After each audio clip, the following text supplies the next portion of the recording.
dancer na ako. Nagsimula ako magsayaw noon. 9 years old ako. Pero yung bukod doon, kasi saan ka nakakita, kapatid? Simula sa school, nag-bell yun. Pag nag-bell yung recess, pag nag-bell yun, kapatid, uuwi ako. Sasabihin ng magulang ko, ano ginagawa mo dito?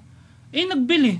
Anak, ang tanga-tanga mo naman. Sasabihin nun, hindi uwian yun. O, di wala nang magagawa. Naging ano ko na, kumbaga naging buhay ko na gano'n. Pero pinupush ako ng mama ko. Kasi nakakaya kasi doon, pag nagre-repeat ako sa isang school, tapos sinililipat ako sa iba, siyempre nakakaya ang mama ko, ay nak, wag ka na dyan. Kasi kumbaga unang school ko, lahat ng grupong matitigas doon, sinalihan ko.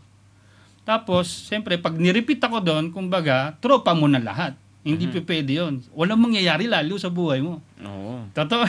Kaya ang gagawin... Kaya nililipat ka ulit. Oo. Isipin mo. Baga nilalayo ka sa barkada kasi... Oo, kasi si mama at papa talaga. Yun yung minsan na nasa isip ng mga parents na baka kasi napapasama ka lang. Di ba ang mama kong bait?